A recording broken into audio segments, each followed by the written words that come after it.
네, 신석기용을 현대미술로 빼어나다.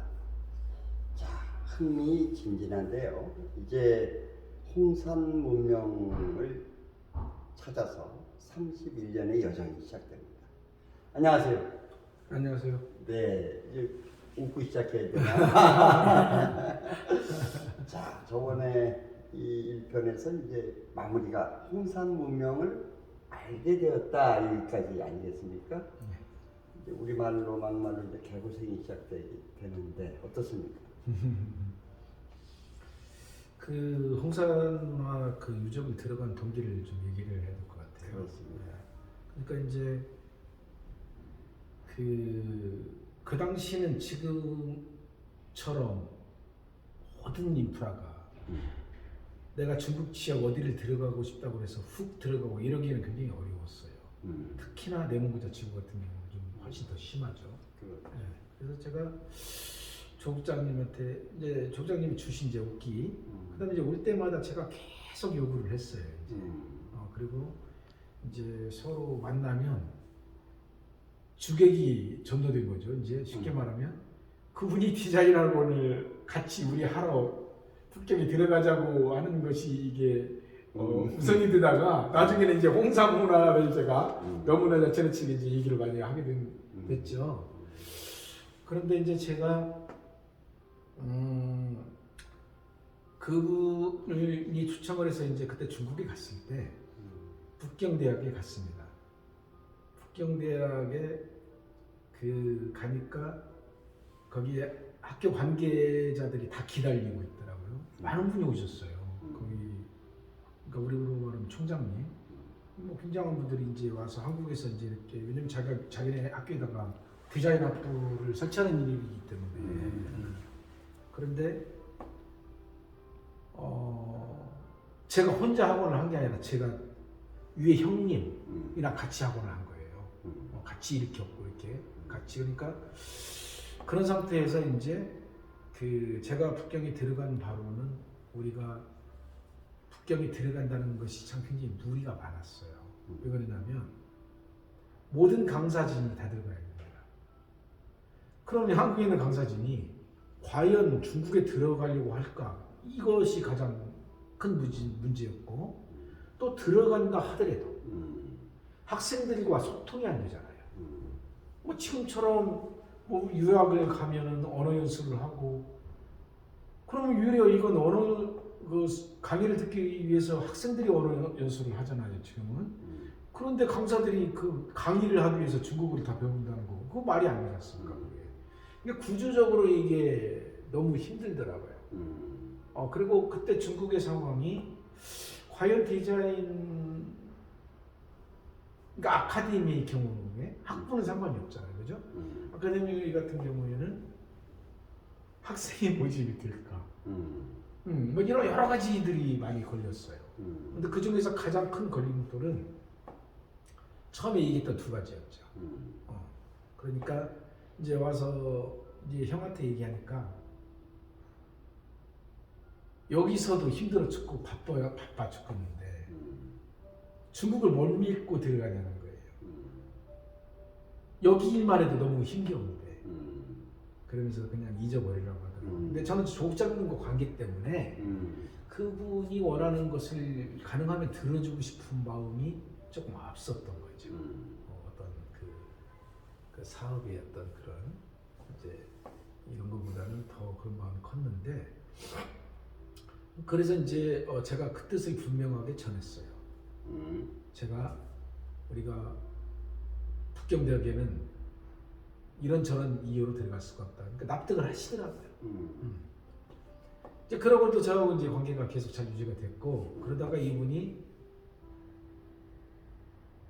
이제 저를 와서 저희 학원을 보고 배운 거예요. 퇴직을 하시고 입시미술학원을 만들겠다는 거예요. 그 북경의 중앙미술학원 앞에다가. 그래서 저는 그때 한참을 생각을 했었어요. 그런데 이제 저한테 그렇게 말씀을 하셨고 저는 이제 그렇게까지 생각 안 했는데 벌써 공간을 다 구해 오셨더라고요. 그래서 이제 제가 이제 도와드렸죠. 그러니까 수업 자료. 그러니까 수업을 하는 그 커리큘럼이 있지 않습니까? 그게 단계별로. 그러니까 처음에 아무것도 모르는 아이들한테 가르쳐야 되잖아요. 뭐 조형의 원리부터 묘사 여러 가지를 뭐 컬러링 굉장히 많잖아요. 디자인 요소가 뭐 한두 가지가 아니잖아요.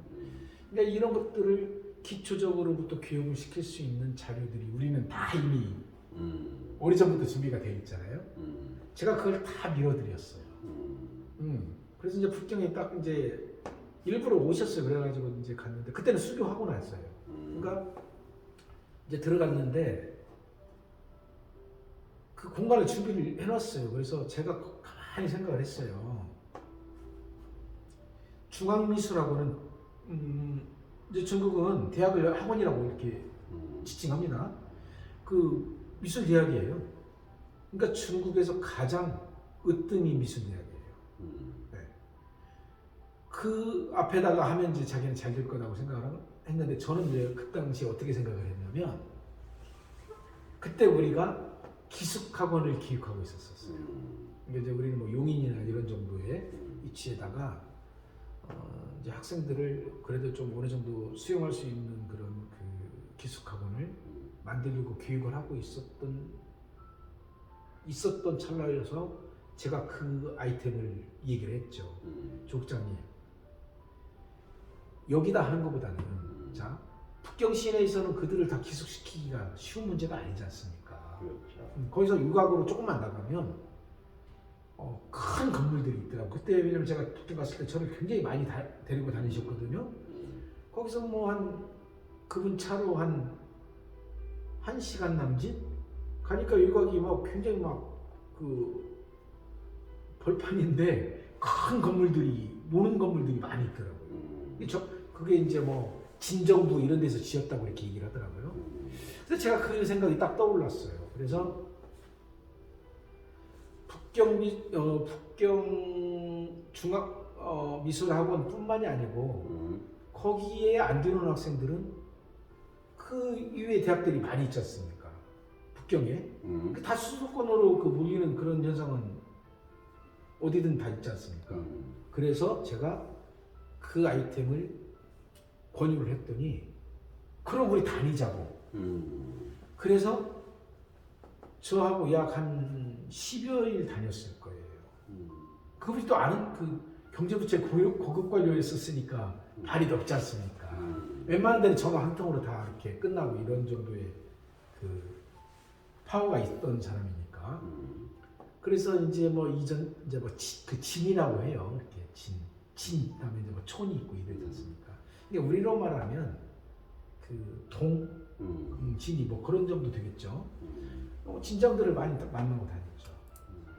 그래서 몇 개를 봤어요 건물을. 근데 한 군데가 진정부가 식품 공장을 하다가 문을 닫은 큰 건물이 있더라고요. 근데 건물이 컸어요. 뭐 부지가 제 생각으로는 우리로 한 몇천 평 정도는 충분히 되고 건물도 1000여 평 이상으로 2층으로 지어져 있더라고요.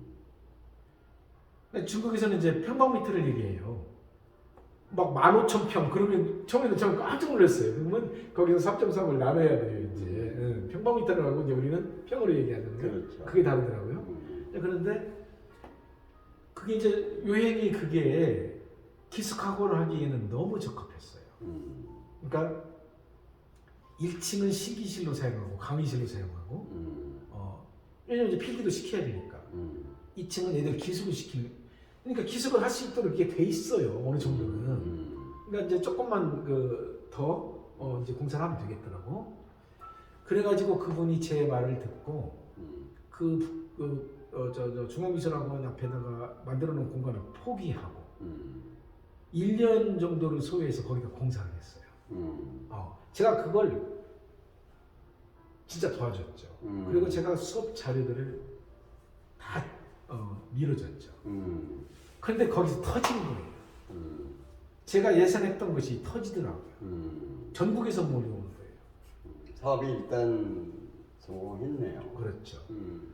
그래서 제가 이제 그 당시에 이제 중국에 들어갔을 때 만리장성을 조국장님한테 그랬어요. 그러니까 우리 이제 거기 그 당시에 우리 지금 가는 만리장성 거기 왜 그 관광지가 그때도 지금처럼 시설은 안 좋았지만 있었어요. 중국인들이 북경인들이 다니는 곳이 있었어요.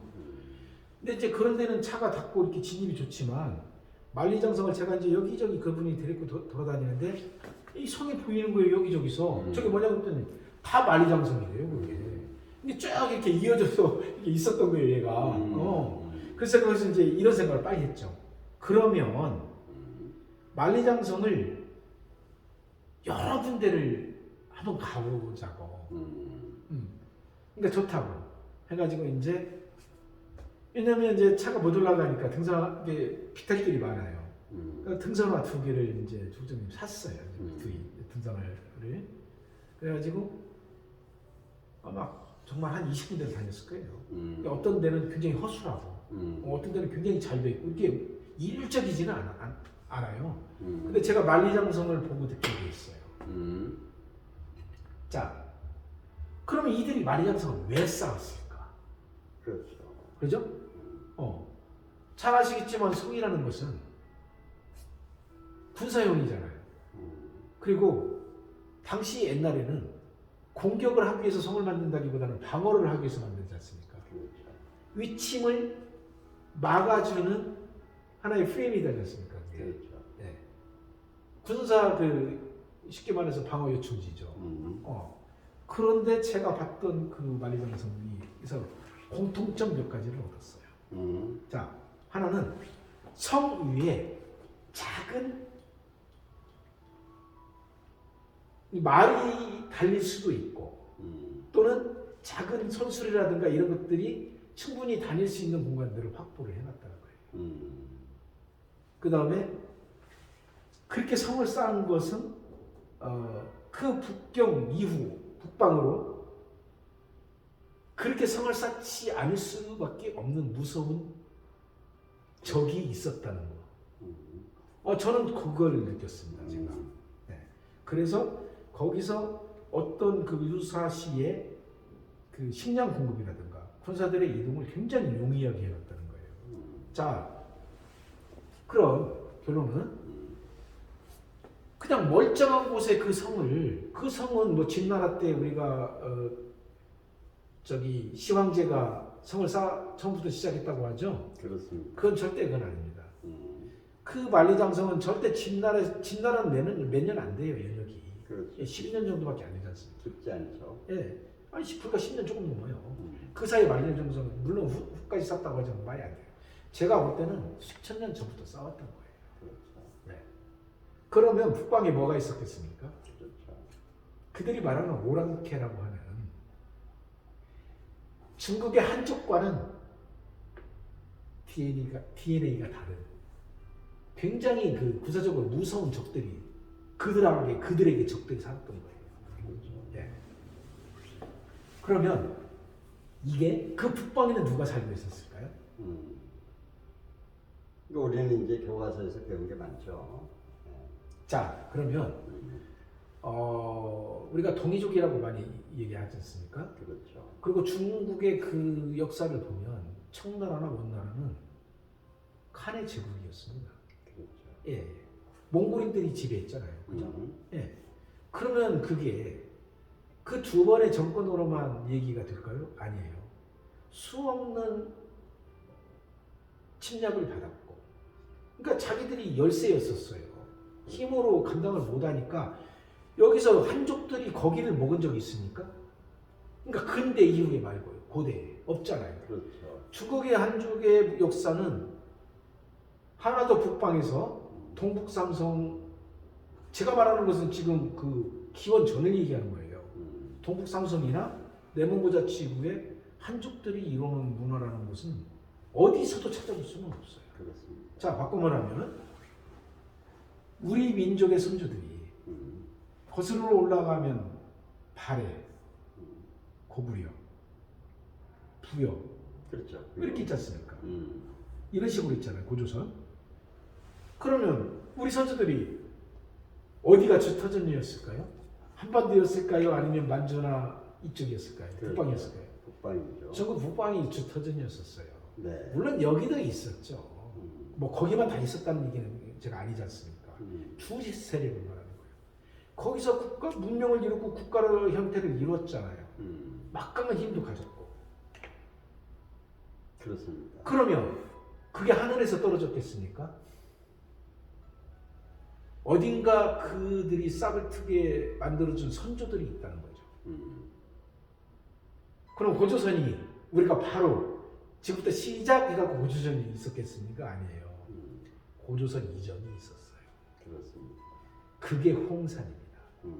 근데 내몽고 자치구와 동북 삼성은 그 당시로 보면은 근간에 근처에 있지만 달랐어요. 그러니까 우리 민족의 선조들이 바이카로 남부에서부터 비롯됐다고 저는 보거든요. 그렇습니다. 고인들을 보면 알 수 있지 않습니까? 그렇죠.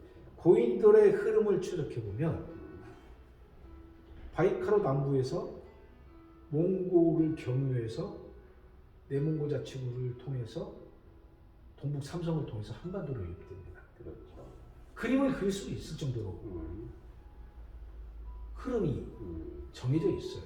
그거 저기 저 중원으로 하나도 안 올라갔습니다. 그러면 우리가 역사 시대 이전의 선사 시대의 역사를 무슨 근거로 찾아야 될까요? 유적으로 볼 수 있죠. 유적과 유물이죠. 그렇죠. 왜? 유적과 유물의 유형은 동일 민족이 아니면, 그러니까 동일 문화 집합체라고 하죠. 그렇습니다. 동일 문명권을 요약하면 이것은 같은 혈통, 같은 민족이 아니면 안 됩니다.